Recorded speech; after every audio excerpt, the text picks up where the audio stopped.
Tour Daimyo here, and this is my review for Candy Flurry manga chapter 14. So, I'm going to keep this video short because this chapter was kind of short. There was a lot of action, so a lot of the action panels kind of take up what we would talk about. So, we start off with the gummy user defeated, and Misaki kind of wounded and unable to really do anything else.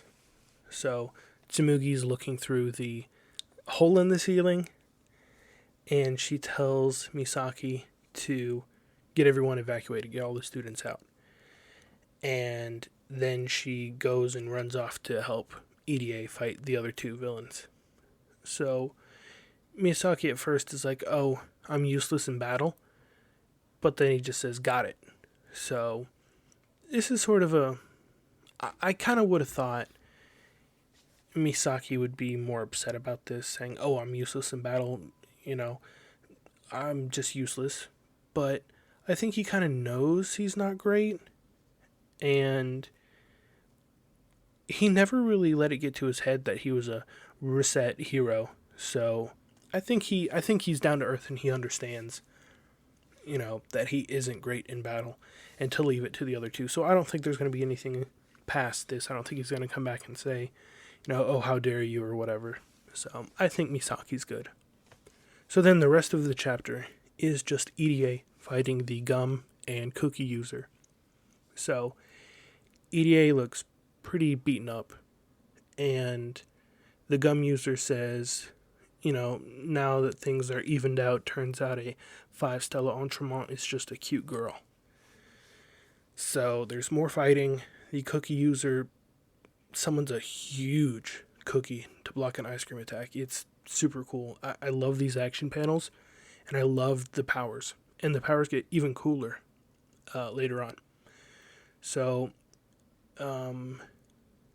EDA tries to attack the cookie user, but the gum user deflects it, throws her back, sticks her in some web, hits her, and she freezes the gum webs and gets out. Which makes sense, because I don't know if you've ever chewed bubblegum and had like ice water, and then the chewiness, the elasticity of it just tenses up. So it's true that when gum gets cold, it breaks or loses its elasticity. So EDA makes a pretty good joke where she says her powers fog up her glasses, which makes it seem like that's the reason why she's not going all out, is because then she couldn't see as well. So I was glad that there was still some comedy in this chapter, because it's still all action, but we still get some comedy, which is fantastic. Fantastic Candy Flurry. The reason why I love it so much is the action, and there's comedy in every chapter. So the gum user, again, is still being a creep. He says, it doesn't make me feel good to harm your beautiful body. And she says, isn't that sexual harassment? You should watch what you say. And he remembers back to when he said the same sort of thing to Tsurugi, and she says it was sexual harassment. So, I love. I don't want to get into too big of a tangent, but pervert characters in other manga, like Sanji, Rochi, that one guy on Naruto, they were always able to just be perverts and nothing was done about it. And looking at it now, you realize that's not a good way to do things. You shouldn't act that way, as a human. So I really like how Candy Flurry is having this he's not like a full nosebleed pervert character, but he's a semi-pervert, the gum user, because he's mentioned this to Tsurugi and EDA.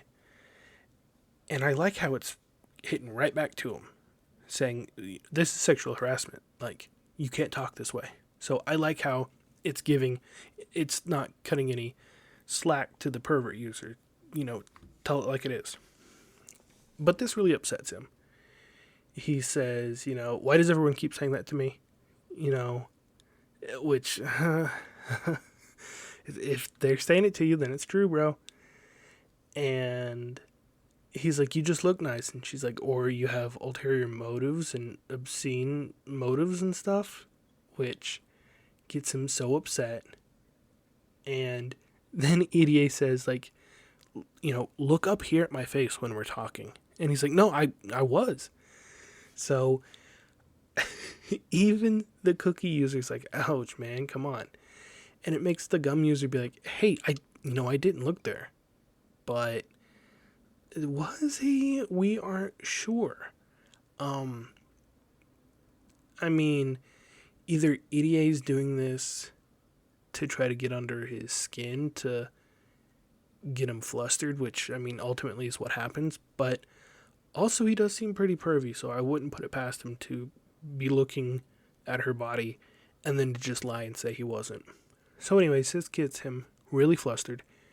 He summons tons of gum webs, flies up to attack her, and even the cookie user is saying, hey, calm down. And, like, he just has tears in his eyes because he's getting so frustrated. And the tears in his eyes start freezing. And EDA freezes every piece of gum, and it just shatters into pieces. And then she runs up to him, has confeito in her mouth, is showing it on her tongue, and says, time to get serious. So, this looks awesome. This was a great chapter, another great chapter. Ton of action, still great comedy, still great character development, even for the villains. I mean, we don't know much about this cookie user, but I'm guessing we're gonna get some more next chapter, because the previous chapter we got the gummy user thinking Misaki was just so cool, and then we get more with the gum user, him being a little bit of a pervert, and I think we're gonna get some character development for the cookie user, which I really like. I really like how even the villains are getting, we don't even know their names yet, but we're still getting character development. So another great chapter, fantastic chapter, and we're gonna have to wait a couple more days for chapter 15, but the manga actually just got released recently. The first manga got released recently in Japan, and I'm going to be trying to get a hold of that, and if I'm able to, I will be doing a video on it, just sort of unboxing it, opening it up, showing off all the pages, and I think this will be the first physical manga I've bought in a decade, so I'm really excited for that, be looking forward to that. But let me know what you guys think about this chapter in the comments down below, and you can follow me on Twitter if you want. I follow everyone back. Thank you very much for watching. Have a fantastic day.